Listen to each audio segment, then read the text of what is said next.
자, 일단 우리가 어제 했던 부분에 있어서의 얘기를 잠깐만 정리하고 넘어가게 되면 저희가 보일러를 설계하거나 난방을 설계하려고 한다면 이 보일러라고 하는 것은 무엇의 결정이 중요하다? 용량의 결정이 중요하다는 말을 썼었죠. 그죠? 예. 이 용량이라고 하는 것은 규모나 크기를 얘기하는 것보다는 보일러가 일을 얼마나 잘하는가 못하는가 이걸 얘기하는 부분이라고 해서 어떤 얘기가 있었냐면 첫 번째, 아주 옛날부터 이걸 많이 썼다. 어떤 거? 전열 면적. 그죠? 이 전열 면적이 클수록 보일러 용량은 커진다 작아진다? 커지기 때문에 이 전열 면적은 아주 중요한 뭐가 된다? 용량의 단위가 된다. 두 번째는 보일러마다 전열 면적이 있긴 하지만 주로 온수 보일러 같은 경우에는 어떤 단위를 쓴다고요? 전격 출력이란 단위를 쓰게 됩니다. 전격 출력이란 단위는 시간당 얼마요를 내는가라는 의미이기 때문에 단위계로 따진다고 한다면 이렇게 킬로칼로리 퍼 아워라는 단위를 쓰게 돼요. 물론 여기서 이 킬로칼로리란 단위 자체가 어제 얘기한 것처럼 물을 가져다가 1kg을 1동 높일 때 소모된 뭐다? 열의 양이니까. 온수 보일러 같은 경우에는 물의 온도를 높이는 거니까 어떤 단위를?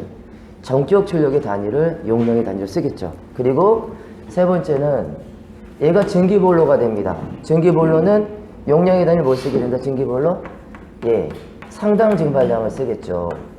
자, 어제 얘기했듯이 상당 증발량은 증기 보일러가 시간당 몇 킬로의 증기를 뽑아내느냐라고 하는 킬로그램 퍼 아워 단위의 단위를 갖습니다. 따라서 증기량을 많이 뽑아낸다는 얘기는 용량이 크다는 의미가 되겠죠.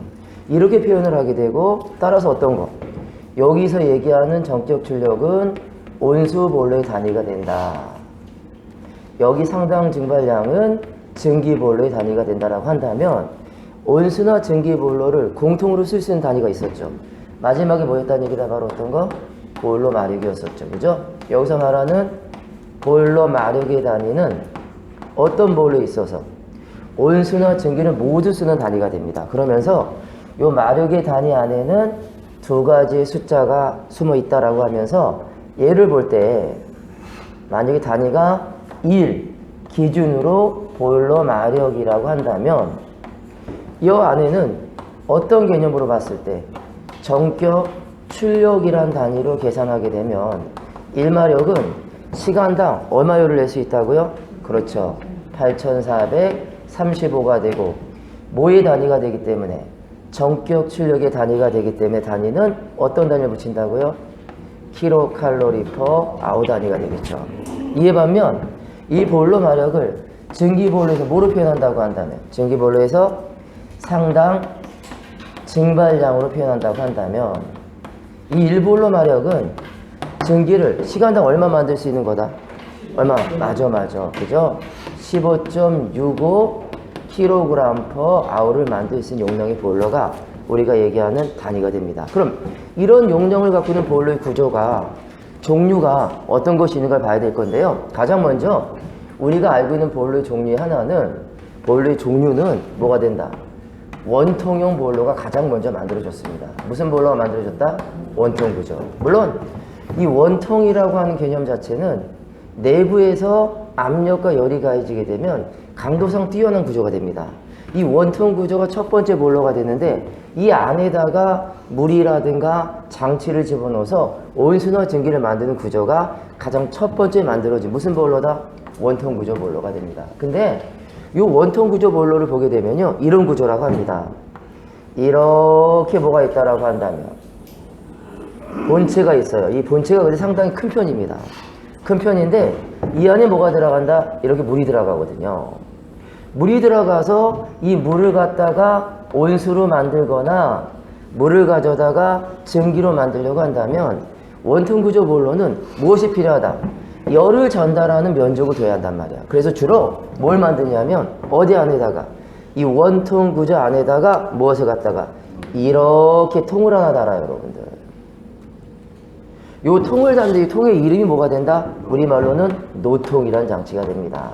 그리고 이 노통 안에는 연료하고 공기가 들어가서 연소가 되기 때문에 어떤 물질이 발생하는데 이 안에는 열가스가 생겨버리죠. 여러분들. 이 열가스가 온도가 높고 바깥쪽에 있는 물 자체가 온도가 낮기 때문에 얘가 면적을 접촉하면서 열을 주고받겠죠. 열을 주고받는다고 한다면 이 안에서 뭐가 발생한다? 온수가 생길 수가 있고 이 안에서 뭐가 생길 수 있다? 증기가 발생할 수 있다라고 한다면 이렇게 노통의 면적을 통해서 열을 전달하는 가장 기본적인 보일러 형태가 무슨 보일러가 된다는 얘기죠? 원통 구조 보일러 중에서 우리 뭐라고 그러냐? 무슨 보일러? 노통 보일러란 말 쓰게 됩니다. 이 노통 보일러가 가장 만들어진 보일러 형식이에요. 그래서 항상 어디 안에다가 본체 안에다가 노통을 집어넣게 됩니다. 되겠습니까? 그런데 이 노통의 개수가 곧 뭐가 된다? 맞아요. 이 노통에는 열가스가 있고 바깥쪽에는 물이 있기 때문에 이 노통의 면적 자체가 보일러의 용량을 결정하는 뭐가 된다? 전열 면적이 되거든. 따라서 이 보일러 용량을 크게 만들려고 한다면 노통의 면적을 어떻게 해야 된다? 크게 만들어야 한단 말이야. 그래서 이 본체 안에다가 노통을 하나 집어넣으면 무슨 보일러? 코니시 보일러. 그리고 이 안쪽에다가 전열 면적을 2배로 가기 위해서 몇 개를 집어넣는다? 또 다른 노통을 또 하나 집어넣게 된다고 한다면 무슨 보일러? 랭카셔 보일러라고 해서 랭카셔 보일러나 코니시 보일러 형태는 어떤 보일러가 된다? 원통 구조의 전형적인 노통 보일러가 된다. 코니시는 노통이 몇 개? 1개짜리. 랭카셔는 노통이 몇 개? 2개짜리. 결국은 노통의 면적 자체가 용량을 결정하는 전열 면적이기 때문에 어떤 보일러?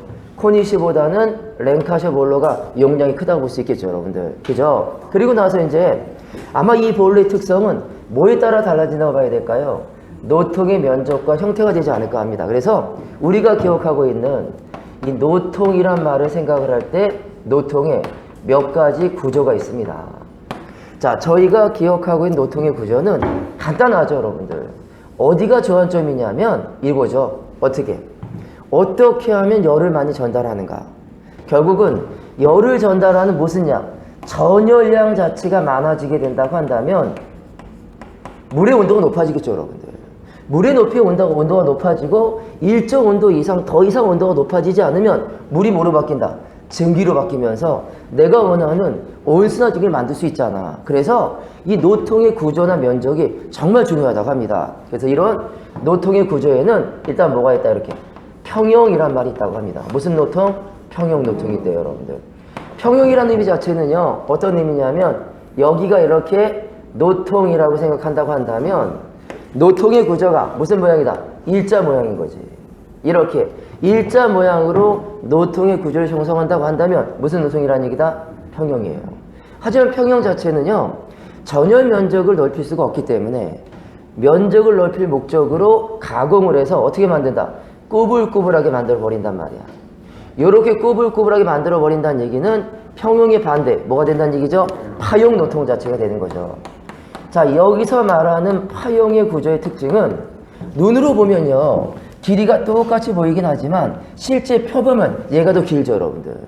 얘가 길다라는 얘기는 안쪽에 열가스가 존재하고 바깥쪽에 열을 전달하는 구조라고 한다면 아마 이 파형 자체가 훨씬 더 뭐가 클 거라는 얘기야. 열을 전달하는 무슨 면적이? 전열 면적 자체가 크다 작다? 크다고 볼 수가 있는 거죠. 문제는 이걸 크게 만들려고 한다면 제작의 공정이 까다롭고 비용이 비싸면서 관리가 까다로워요. 이유는 바로 뭐냐면 이 안에 열가스가 있죠. 아마 매연과 찌꺼기 생기지 않을까요? 매연과 찌꺼기가 어디에 낀다? 요 사이에 낍니다. 요 사이에 끼기 때문에 관리나 청소가 힘들다 어렵다. 어렵다는 단점이 있긴 하지만 가장 좋은 점이 하나는 누구에 비교해서 비싸긴 하고 관리가 까다롭긴 하지만 뭐가 크다는 얘기야? 전열 면적이 커서 용량이 커진다는 의미가 되겠죠. 근데요, 평형과 파형 자체에서는 얘는 전열 면적이 작아서 용량이 작지만 가격이 싸고 간단해. 얘는 가격이 비싸고 제작이 불편하지만 면적이 커서 고압이 적당해. 그렇다고 한다면 이 두 개를 모두 아우를 수 있는 게 필요하지 않을까 생각을 해서 뭘 만들었다? 중간 형태라고 하는 절충 구조를 만들게 됩니다. 이 절충형의 노통의 구조를 우리 뭐라고 하냐면 아담슨 조인트란 말 쓰게 돼요. 뭐라고 한다고요? 아담슨 조인트란 말을 쓰게 됩니다. 자, 여기서 말하는 것은 노통의 연결을 얘기하는 건데 누가 만들었다? 이 사람이 만들었다고 해서 아담슨 조인트란 말 쓰는데요. 어떤 구조냐면 이렇다고 합니다. 자, 여기에 이렇게 같은 크기의 노통이 있다고 해요, 여러분들. 지금 얘와 똑같은 크기야, 사실은. 똑같은 크기인데 얘를 평형과 파형으로 만들지 않고요. 뭐 한다? 여기다 중간에다 이렇게 조인트를 낍니다. 이렇게 끼게 된다고 한다면 요 사이에다가 금속 철판을 껴요. 요 판이 바로 뭐다? 아담슨 조인트거든요. 얘가 이 안에 싹 들어가게 된다고 한다면 없을 때보다 있을 때가 전혀 면적 커질까 작아질까? 커지겠죠, 여러분들. 그리고 나서 여기 먼지가 끼면요, 얘를 뭐 한다? 풀을 수가 있어요, 여러분들. 뭐로 되어 있으니까? 프렌즈 형태로 되어 있기 때문에, 연결 형태로 되어 있기 때문에 청소도 간단하단 말이야. 청소도 간단하면서 평형에 비해서 성능이 뛰어나다고 해서 우린 얘를 뭐라고 하냐면 아담슨 조인트를 평형 노통의 개량형이다 라고 합니다. 뭐라고 한다고요? 평형 노통 자체를 뭐해서? 개량해서 성능을 높여버린 또 하나의 노통의 구조가 뭐가 된다고요? 아담슨 조인트가 된다고 합니다. 물론 요 거리 자체를 대략적으로 거리를 정해서 약 0.1m 정도로 끊어요, 여러분들. 0.1m 간격으로 프렌즈 형태의 조인트를 만들어서 안에다가 전열 면적을 확대할 수 있는 철판을 끼게 됩니다. 이 철판의 면적은 전열 면적을 증대를 가져와서 완벽하진 않지만 파형과 비슷한 성능을 내게 되고요. 이 파형의 단점이라고 하는 관리나 청소를 편하게 만들기 위해서 뭐다? 조인트 연결을 볼트와 너트로 만들어서 뺐다 꼈다 할 수 있는 거 있죠, 여러분들. 이런 구조로 만드니까 관리도 간단하고 성능도 뛰어나다고 해서 평형 다음에 파형 다음에 가장 많이 쓰였던 연결법이 뭐가 된다? 바로 아담슨 조인트라고 하는 노통의 연결법 자체가 됩니다.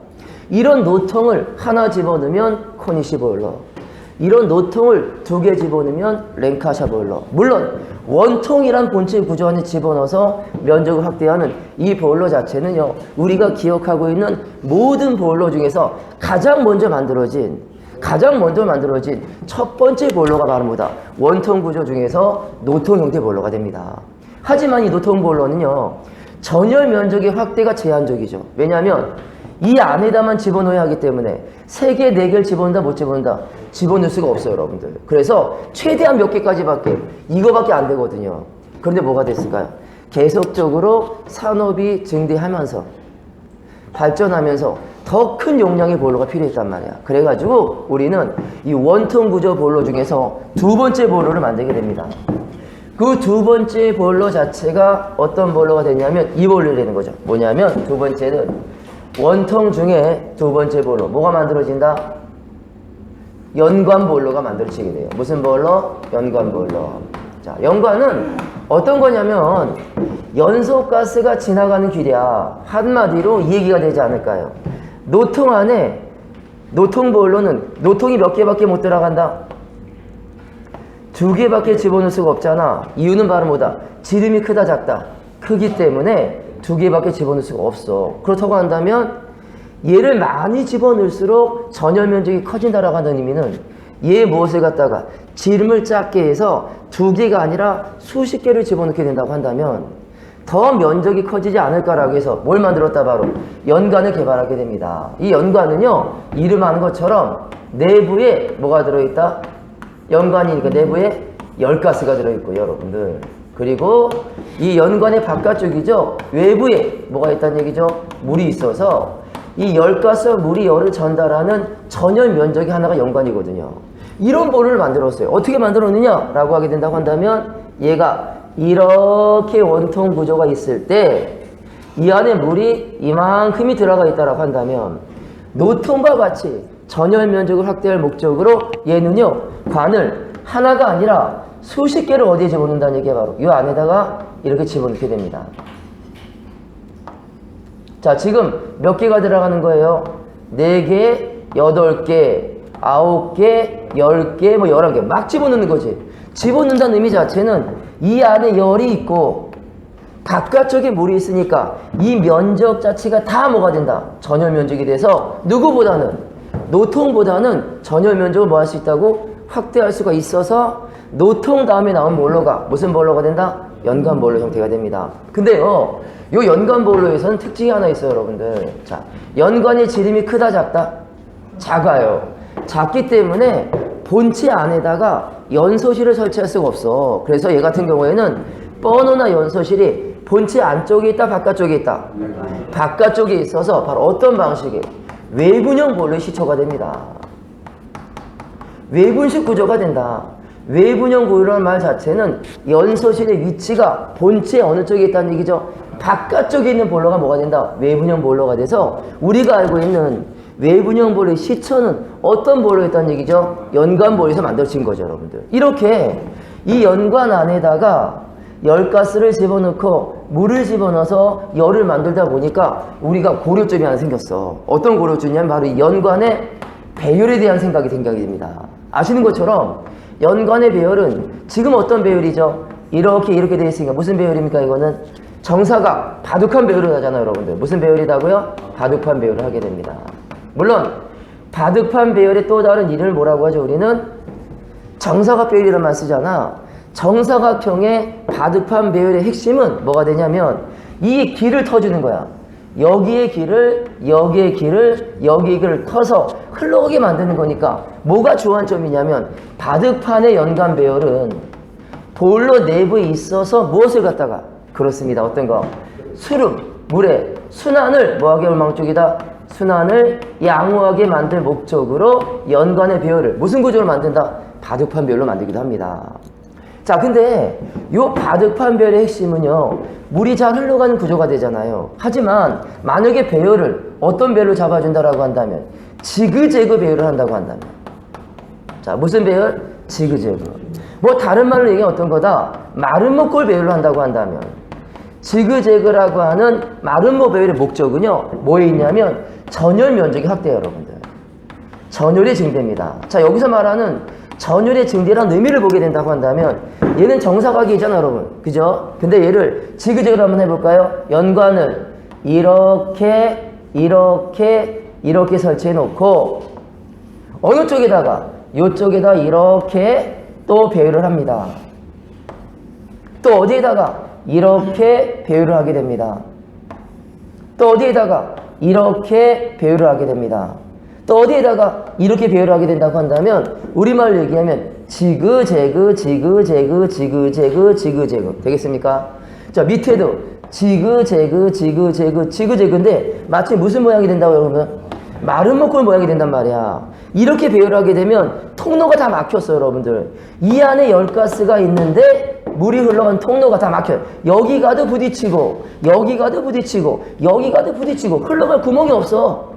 그 얘기 말은 뭐냐면 만난다는 얘기잖아요. 열가스와 물이 만나기 때문에 뭐가 커진다는 얘기다? 전열 면적을 확대할 목적이라고 한다면 연관이나 수관의 배열은 어떤 배열이 돼야 된다고? 지그재그가 돼야 합니다. 다만 전열이 아니라 물을 잘 흐르게 만들겠다라고 한다면 어떤 배열을 써줘야 한다는 얘기야? 바둑판 배열을 쓰는 게 원칙이 된다는 얘기죠. 이런 배열을 갖고 있는 연관을 본체 안에 집어넣고 연소실의 위치가 바깥쪽에 있는 외분형 볼로로서 원통 구조의 두 번째 모델이 뭐였다? 연관 볼로였다는 얘기입니다. 그렇다고 한다면 이 연관 볼로는 무슨 식이죠? 외분형이면 연소실이 본체 안쪽에 있어요? 바깥쪽에 있어요? 바깥쪽에 있기 때문에 어떤 문제가 생기는 설치 면적이 커요. 설치에 따른 면적을 많이 차지합니다. 단점 중에 하나가 되겠지. 연소가 잘 되긴 하지만 설치 면적을 많이 차지해서 이 볼로를 설치하려고 한다면 많은 공간이 필요하단 말이야. 이에 반면 원통 구조 볼로는요, 내분형이다, 외분형이다. 자, 제가 외분형이면 노통은 무슨 식이다? 바로 그렇죠, 전형적인 내분식 볼로가 됩니다. 자, 여기서 말하는 내분형의 뜻은요, 연소실이 본체 안쪽에 있다, 바깥쪽에 있다? 안쪽에 있다는 얘기잖아. 어디에? 바로 노통에 달려 있기 때문에 전형적으로 원통 구조 중에서 노통은 무슨 볼로에 들어간다? 내분식에 들어갑니다. 그럼 얘는 전열 효과가 떨어지지만 설치 면적이 작고, 얘는 열 전달이 잘 되지만 면적이 크기 때문에 두 가지 모드를 동시에 쓸 수 없을까라고 해가지고요. 뭘 만들었다는 얘기가 바로 원통 구조 볼로 중에서 얘를 만들게 됩니다. 뭘 만들었다? 바로 두 번째는 노통하고 연관을 뭐한다? 짬뽕해서 만든 거죠. 한마디로 뭐다? 절충 구조가 되는데 이렇게 본체가 있다라고 한다면 여기가 수부야. 그런데 이 안에다가 덩그라니 노통을 하나 집어넣어요. 뭘 집어넣어요, 여러분? 노통을 집어넣습니다.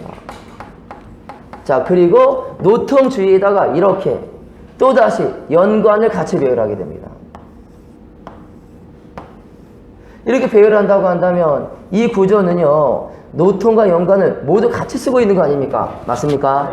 같이 쓰고 있다라고 해서 얘가 노통이고 얘가 연관이기 때문에 우리는 이런 볼로를 뭐라고 한다? 우리말로는 노통, 무슨 볼로? 연관식 볼로가 됩니다.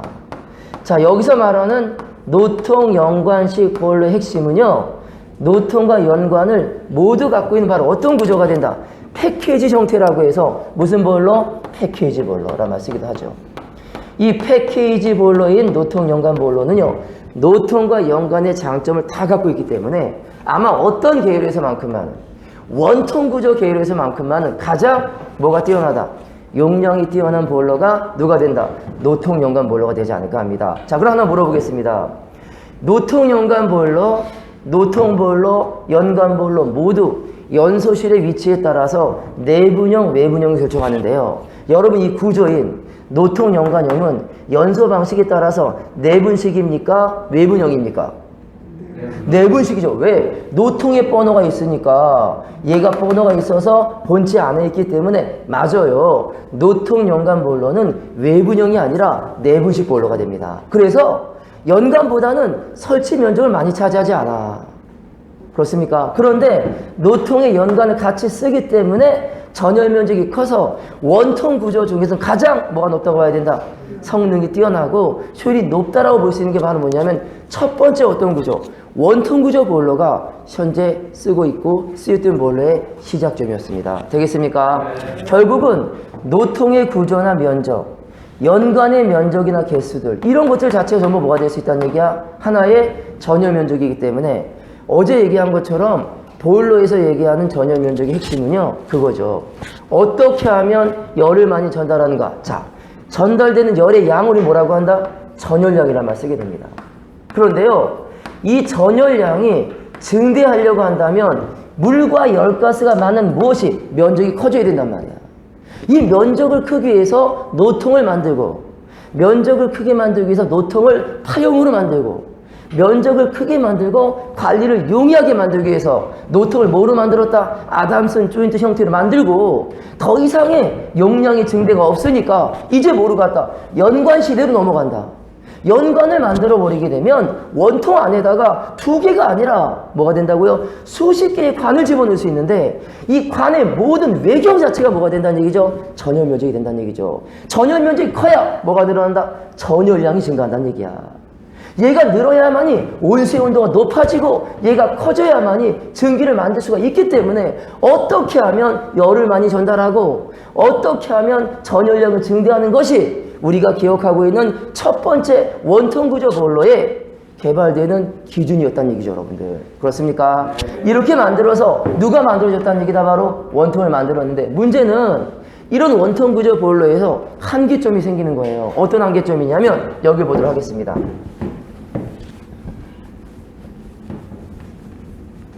자, 현재 이 원통 구조 볼로니까 이렇게 되겠죠. 어떻게? 이 안에 이렇게 원통을 하나 싹 그려놨어요.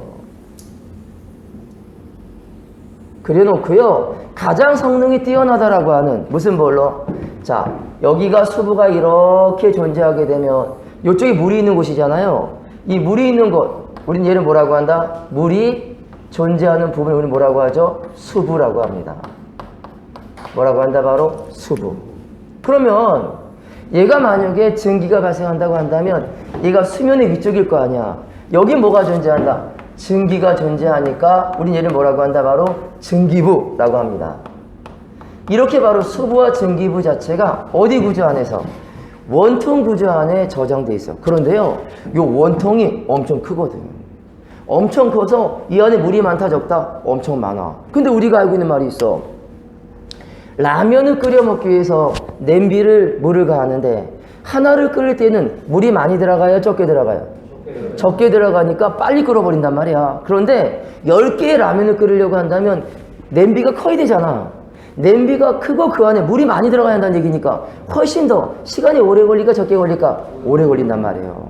시간이 오래 걸린다는 얘기는 온수를 생산하는 속도가 낮아진다는 얘기고, 시간이 오래 걸린다는 얘기는 전기를 발생하는 속도가 떨어지기 때문에 용량이란 개념을 본다고 한다면 많은 온수와 전기를 시간당 뽑아낼 수 없다는 의미가 된단 말이에요. 그래서 바로 뭐냐면 어디는 원통 구조의 한계점은 저압이고 뭐가 된다? 소용량의 보일러가 될 수밖에 없더라는 얘기입니다. 이유를 보게 되면 이유가 있는 거예요. 자, 여기에 만약에 노통을 뒀다고 치자. 여러분, 여기 노통이 하나 있다. 얘가 노통이란 말입니다. 맞습니까? 그리고 노통 옆에다가 연관이 있다고 치자, 여러분들. 얘가 연관과 노통을 모두 갖고 있는 원통 구조 보일러 중에서 가장 뛰어난 노통 연관 보일러라는 얘기죠. 이 상태에서 이 안에 물이 들어가 있으니까, 맞습니까? 물이 들어가 있어요. 근데 이 물을 어디까지 채워야 될까, 여러분들? 이 드럼의 기준상 어디까지? 물을 거의 반 이상을 채워야 합니다, 여러분들. 반 이상을 채워야 되는 이유가 바로 뭐냐면 그 정도 물이 들어가지 않으면 안전을 확보할 수가 없기 때문에 물을 채워서 이 꼭대기에 물이 이만큼 찬단 말이야. 차고 여기서 뭐가 나가는 구조가 된다고요? 전기가 나가는 구조라고 만든다고 한다면 이런 구조가 될 수밖에 없거든요. 자, 이 구조에서 하는 생각 한번 해볼게요. 자, 내가 만약에 노통 안쪽에다가 연료를 집어넣어서 연소해서 열을 만들어내게 되면 이 열이 어디로 전달된다? 물로 전달될 거란 말이야. 근데 물이 전달되는데 이 열이 어디로 전달된다고요? 물로 전달되는데 어떤 구조는 첫 번째 원통 구조 자체는요 뭐가 많다? 그렇습니다. 물이 많아. 한마디로 보유되는 뭐가 크다는 얘기다. 수량이 많다 적다? 보유 수량이 많습니다. 자, 여기서 말하는 보유 수량이 많다라는 얘기는 이 원통 안에 물의 양이 많다라는 얘기죠. 그 얘기는 무엇을 얘기한다? 쉽게 뜨거워진다, 쉽게 뜨거워지지 않는다. 다른 말 얘기한다고 한다면 온도 변화가 서서히 이루어진단 말이죠. 온도 변화가 서서히 이루어진다는 얘기는 넓은 장소에 많은 양의 전기와 많은 양의 온수를 뭐 할 수가 없다? 보낼 수가 없다는 얘기잖아요, 여러분들. 그렇습니까? 결과적으로 물이 많은 단점을 갖고 있어요. 또 하나, 두 번째는 원통 구조 보일러는요, 여러분들, 여기 물과 전기가 뭐 한다? 만나는 거야. 물과 전기가 만나서 물이 끓으면 가장 먼저 여기서 뭐가 생길까요? 전기가 생기겠죠. 전기가 발생하는데 이 전기 자체를 보게 되면 깨끗한 전기가 아닌 거야. 왜 그러냐면 이 속에 뭐가 들어간다? 기름이 뜬단 말이에요, 여러분. 이 속에 뭐가 존재한다? 찌꺼기, 불순물이 존재하기 때문에 기름이라든가 불순물이 있다라고 한다면 이런 구조에서는 여기가 전기 입구가 되는데 전기 입구 가까운 쪽에 뭐가 생긴다? 기름이나 불순물 때문에 뭐가 된다? 영향이 생기죠. 어떤 거? 나쁜 영향이 생기는데 뭐가 생긴다고요? 맞아. 포밍이 자주 일어나고 여러분들. 그리고 또 포밍 발생뿐만 아니라 뭐가 발생한다? 프라이밍이 생겨버리고요. 이 프라이밍 발생을 통해서 뭐가 발생한다? 캐리오버가 생겨버리기 때문에 이런 캐리오버 현상이라든가 또는 프라이밍이라든가 포밍이 자주 발생합니다. 많이 생길 수밖에 없는 구조예요. 왜 그럴 수밖에 없냐면 물을 늘려야 하고 드럼 자체에 물이 많기 때문에 열을 가하는 과정에서 기름도 유입될 수가 있고 불순물도 들어갈 수 있고 전기 속에 뭐가 들어간다? 수분이 들어가서 이런 문제가 생긴단 말이야. 이렇게 말하는 포밍은 거품이 생기는 거, 프라이밍은 물방울이 튀는 거, 캐리오버 현상은 전기 속에 뭐가 들어간다? 물이 들어가는 거. 만약에 물이 들어갔다고 한다면 여기서 나가는 모든 전기 자체는요 완벽한 전기가 아니라 뭐가 들어있는? 수분이 들어있는 저질의 전기가 될 수밖에 없잖아요. 이 저질의 전기를 가지고는 강력한 동력을 얻을 수가 없고요, 여러분들. 많은 에너지를 얻을 수가 없어서 원통 구조는 태생부터가 뭐가 된다? 절대로 원되지 않는다. 고압은 되지 않아서 우리는 뭐라고 얘기하냐면 이렇게 얘기하게 됩니다. 원통 구조의 보일러는요 기본적보다 저압용 보일러가 된다. 직경이 크고 물이 많고 본체가 크기 때문에 고압을 만들 수가 없는 구조가 되는 거죠. 두 번째는요 압력이 낮기 때문에 뜨거운 고온수를 만든다 못 만든다? 만들 수가 없어서 뭐가 된다고요? 소유량의 보일러라고 하는 한계점에 도달하게 됩니다. 더 이상의 원통 구조 보호의 발전은 없었어요. 어디서 끝났다? 바로 노통연관에서 끝나버린 거죠, 여러분들. 그래서 이제는 바로 뭘 한다? 원통 구조 자체가 이런 구조가 되기 때문에 저압이면서도 유량이 적은 소용량의 볼로가 될 수밖에 없기 때문에 요구에 따라서 무엇을 하게 만들어진다는 얘기야. 압력을 높이고 많은 온수를 만들어내고 용량이 큰 볼로가 필요했단 말이에요. 뭐에 따라서? 시대적인 요구에 따라서. 그래서 뭘 만들었냐면 원통을 버리고 이제 누구한테 갖다 바로 얘를 만들게 됩니다. 무슨 볼로? 수간 볼로를 만들게 돼요, 여러분들. 자, 우리가 얘기한 수간 볼로는요 반대예요, 여러분들. 뭐냐면 수간하게 되면 항상 이 말을 달고 다닙니다. 뭐라고 하냐면 수간은 저압이 아니라 뭐가 된다? 고압용 볼로다. 수간 볼로는 소유량이 아니라 뭐가 된다? 대유량의 볼로라고 해서 용량이나 압력의 크기가 훨씬 더 누가 크다는 얘기야? 원통보다 수간이 큽니다, 여러분들. 얘가 큰 이유가 있어요. 뭐냐면 자 생각해 보세요. 물을 빠르게 끓이려고 한다면 물이 많아야 된다, 적어야 된다? 적어. 무슨 얘기냐면 수간용 볼로는요 첫 번째 드럼이 없거나 드럼이 작아요, 여러분들. 드럼이 크다 작다? 작다. 그리고 아예 뭐다? 아예 드럼은 없어서 뭐도 있다?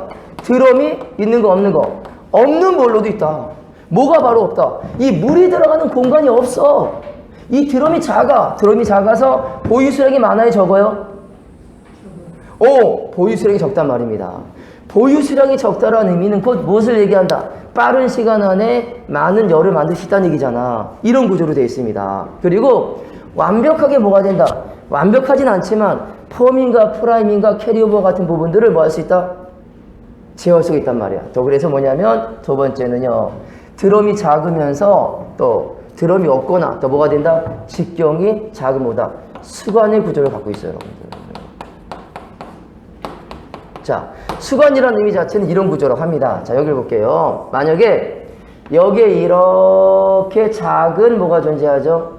드럼이 있어. 이 드럼은 원래 원통 구조 같은 이렇게 크거든요. 근데 얘는 작아. 왜 작으냐면 이 안에 연소 장치가 들어간다, 안 들어간다?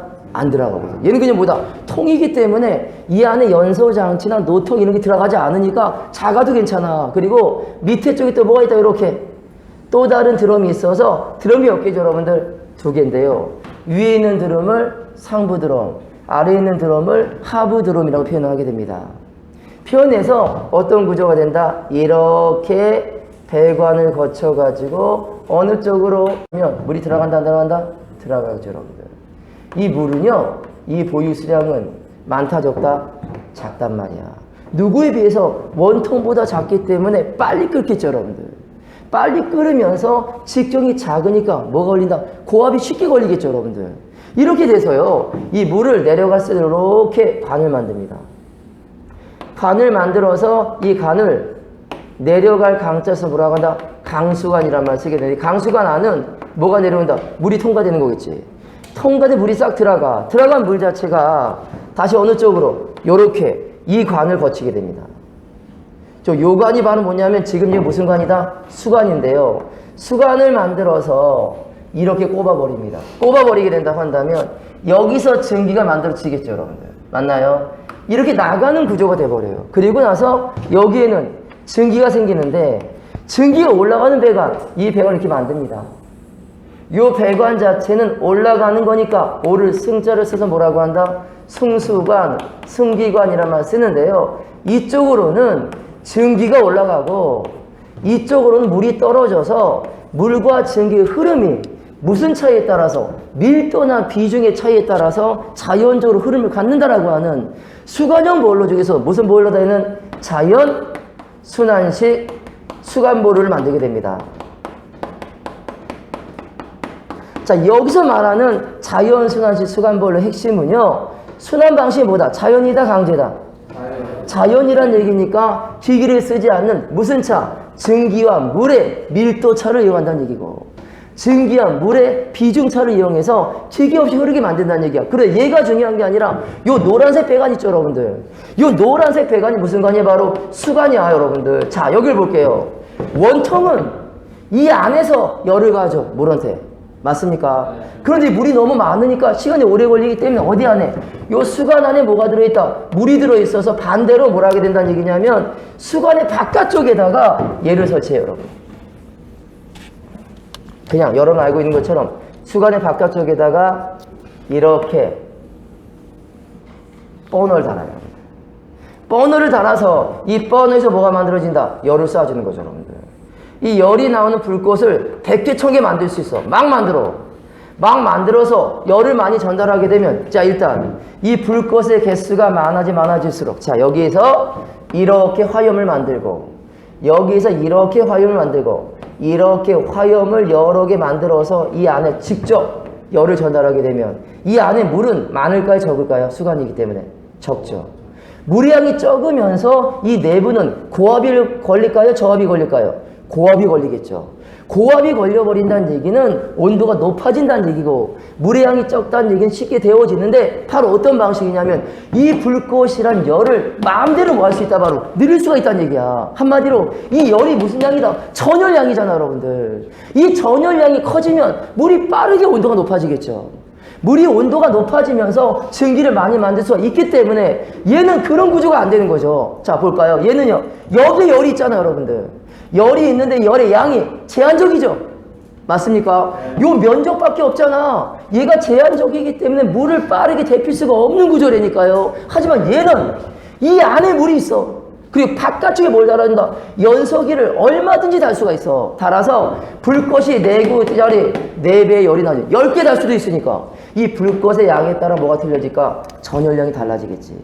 전열량이 늘어난다는 얘기는 온도가 높아진다는 얘기예요. 온도가 높아지는데 이 안이 뭐로 되어 있다고요? 고압이 돼버리기 때문에, 고압이 되기 때문에 온도가 100도가 아니라 150도, 200도, 300도가 될 수도 있다는 얘기야. 그리고 물의 양이 적기 때문에 빨리 뜨거워지겠죠. 이렇다라고 한다면 수관형 보일러는 저압이 아니고 고압이다.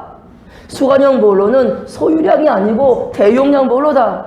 수관형 보일러는 전형적인 내분식, 외분식, 외부형 보일러가 되는 거지. 바깥쪽에 연소실이 있으니까 이렇게 떼워가지고요, 열이 가지고 뜨거워지겠죠, 여러분들.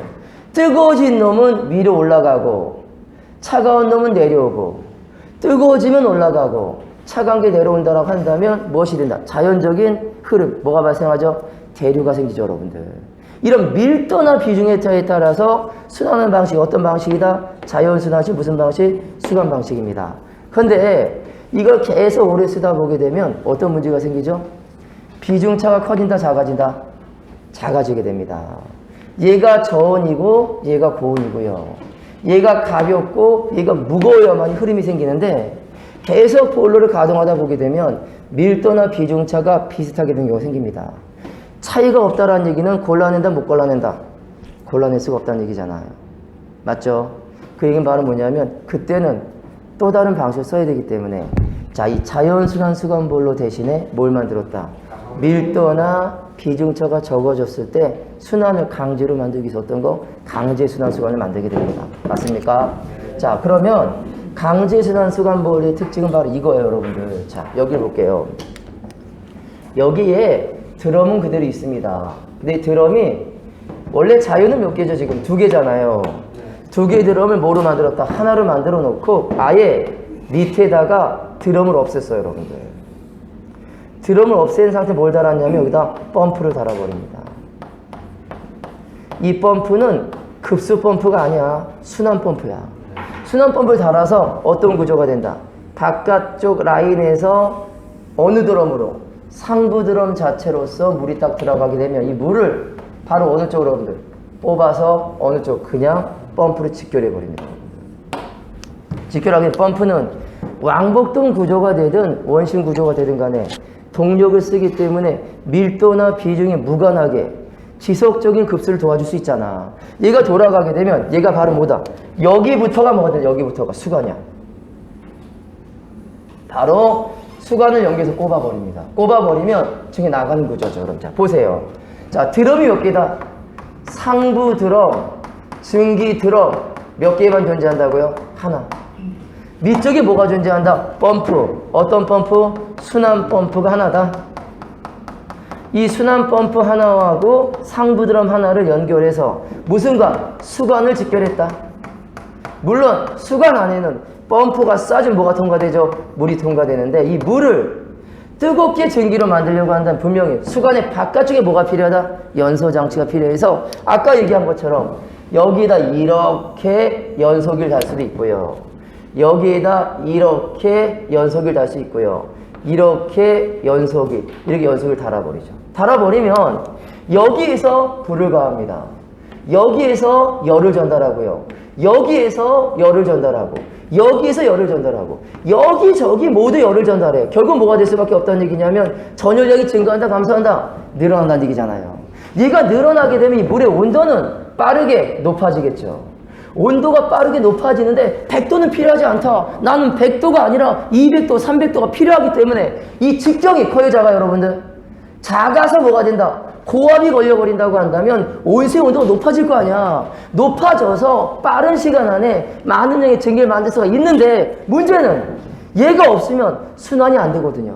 이 순환을 뭐 한다? 펌프를 써서 뭐 한다? 강제로 뭐 한다는 얘기죠? 순환시키기 때문에 밀도차가 생기더라도 비중차가 작아지더라도요. 강제 순환 방식은 펌프의 구동력을 통해서 지속적인 무엇을 갖다가 순환 효과를 볼 수가 있다는 얘기입니다. 이게 바로 수관형 보일러 중에 두 번째 뭐가 된다? 우리말로는 무슨 식이죠? 얘가 강제 순환식 수관 보일러가 되는 거죠. 자, 여기서 말하는 강제 순환식 수관 보일러의 핵심은요. 드럼이 몇 개라는 얘기입니까? 하나야. 물은 가장 적어. 이거 봐라. 원통보다 수관으로 갈수록 물의 양이 적어지고 직정이 큰 것보다 작아질수록 고압이 생기니까 아예 그럼 저 드럼을 없애버리고 뭐로 만들어 보자 그냥. 관으로만 볼을 만들어 보자라고 해서 바로 어떤 거? 강제 순환 방식 일종의 뭘 만들었다? 관류를 만들게 됩니다. 뭘 만들었다 여러분들? 관류가 만들어지는 거죠. 자, 관류 보일러의 구조는 이런 구조라고 합니다. 여기에다 그냥 펌프를 하나 두세요, 여러분. 펌프는 물을 공급하는 거 아닙니까? 펌프를 딱 주게 되면 이 펌프가 어디로 간다? 바로 이렇게 관을 만납니다.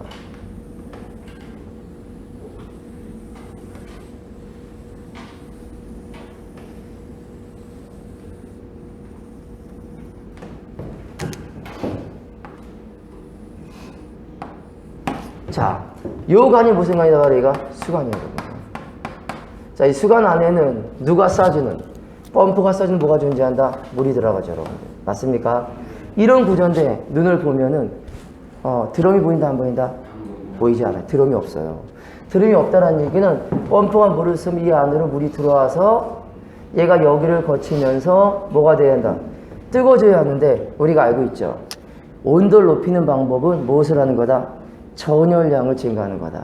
따라서 뭐냐면 이 수관에다가 열을 전달하기 위해서 뭐가 필요하다? 연소기가 필요하잖아. 그 연소기를 어떻게 할 수 있다 바로 만약에 이렇게 거꾸로 달아서 이쪽에서 뭐가 있어요? 이렇게 화염을 빡 풀어주게 된다 한다면 맞습니까? 요거 이 화염의 열이 수관으로 전달된다 안 된다? 전달되면서 물이 뜨거워지겠죠. 또는 이곳으로 부족해? 이거로 부족하다고 한다면 어느 쪽에다가 또 옆면에다가 또 아래쪽에다 또 뭘 할 수 있다가 이렇게 여러분 좋아하는 것처럼 열을 가한다 안 가한다? 가할 수가 있겠죠, 여러분들. 이렇게 가할 수 있다라고 한다면 적은 직경의 배관에서 쉽게 온수가 될 거 아니에요. 이렇게 뭐가 없으면서 그렇습니다. 바로 드럼이 있다 없다? 드럼이 없다. 그리고 드럼이 없는 대신에 뭐로 연결된다? 순수하게 수관으로만 연결되어 있다. 그리고 지금 연소 방식이 여러분들 본체 안쪽에 있는 거야? 바깥쪽에 있는 거야? 연소 방식은 내분형이 외분형이 지금 자, 내부? 외분형이잖아. 바깥이니까 바로 또 외분형 구조를 갖고 있고요. 자, 뭘 사용하고 있다는 얘기가 바로 펌프를 쓰고 있다는 얘기는 강제야 자연이야? 강제 순환 방식을 갖고 있는. 맞아. 좋은 건 다 갖고 있어. 강제 순환을 하기 위해서 펌프가 존재하고 전열량을 늘리기 위해서 무엇을 만들었다? 외분식의 구조를 갖고 있고 수관의 길이를 마음대로 만들 수가 있고 드럼 자체가 없게 만들어진 수관형 보일러 중에서 가장 강하고 용량이 큰 보일러. 이 보일러 이름은 무슨 보일러라는 우리는 얘를 관류 보일러로만 쓰게 됩니다. 따라서 그 어떤 보일러보다 관류보일러의 용량을 느끼는 강한 보일러는 있다 없다? 없단 말입니다. 없기 때문에 이 관류보일러의 용도가 무엇이냐 라고 쓴다고 한다면 첫 번째, 엄청나게 고압이거든요. 엄청나게 고압이기 때문에 관류보일러에는 이런 말이 붙어요. 임계압을 초과한다. 무슨 보일러? 임계압력 보일러란 말 쓰게 됩니다. 자, 무슨 보일러라고 한다? 초임계압. 이 초자가 초과한다, 넘어선다는 얘기야. 임계압력을 넘어서는데 임계압력이 물 같은 경우니까 물을 데피는 거잖아요. 얼마다? 바로 225기압 정도가 되기 때문에 225기압이라고 하는 임계점을 초과할 정도의 고압을 얻을 수 있는 보일러가 무슨 보일러? 관류보일러가 됩니다. 그러면 이런 고압을 갖고 뭘 하겠다? 그렇지. 이 정도 고압이 돼야만이 뭘 만들 수 있다? 고온수를 만들 수가 있어. 이 고온수가 있어야만이 난방도 할 수 있는 거니까 주로 어디에 쓰인다는 얘기가 바로 이 용도는 어디에? 발전소와 같은 큰 온수가 필요하고 전기가 필요한 뭐다? 발전소 전용의 보일러가 뭐가 된다는 얘기죠? 우리 무슨 보일러? 관류보일러가 돼버립니다. 그렇다고 한다면 발전소에 쓰이고 압력도 엄청 높으면서 드럼도 없으면서 수갑만 갖고 있으면서 외분형 구조가 되면서 강제순환인 관류보일러의 종류는 누가 있느냐? 어떤 게 있느냐라고 한다면 우리말 그대로 어떤 거 이런 종류가 있겠죠, 여러분들? 있습니까? 있어서 지금 우리가 기억해야 될 건 바로 뭐다? 이거죠, 이거. 자, 여기까지 보일러가 무슨 보일러였다는 얘기다? 우리가 얘기하는 것처럼 수간 보일러하고 원통 구조 보일러 아니었습니까? 맞습니까? 자, 그러면 이렇게 얘기를 한번 해볼게요. 다른 말은 빼버리고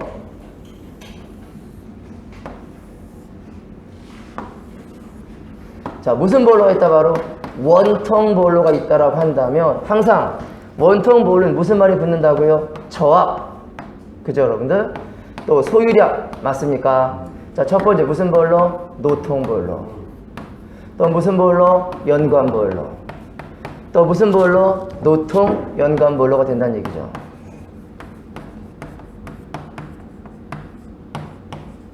노통 보일러나 연관 보일러나 노통 연관 보일러가 뭐가 된다? 우리가 얘기한 무슨 보일러? 원통 구조 보일러죠, 여러분들. 그 다음에 지금 얘기한 무슨 보일러가 있다? 수관식 보일러가 있습니다. 수관 보일러는 저압이다, 고압이다? 고압용 보일러가 되겠죠. 요 고압용의 수관 보일러 형태에는 무슨 보일러? 자연순환식. 맞습니까? 강제순환식. 그리고 강제 일종 뭐가 있다? 바로 관류 보일러가 존재하죠, 여러분들. 이렇게 수관형 보일러는 자연순환식 수관 보일러, 강제순환식 수관 보일러, 관류 보일러가 포함이 된다는 얘기죠. 요 구조 자체가 보일러의 가장 기본적인 구조가 되겠죠. 물론 이 사이에는 여러 종류의 뭐가 나온다? 보일러 종류가 나오긴 하겠지만 이 시간에서는 여기까지 구분하겠습니다. 알겠습니까? 자,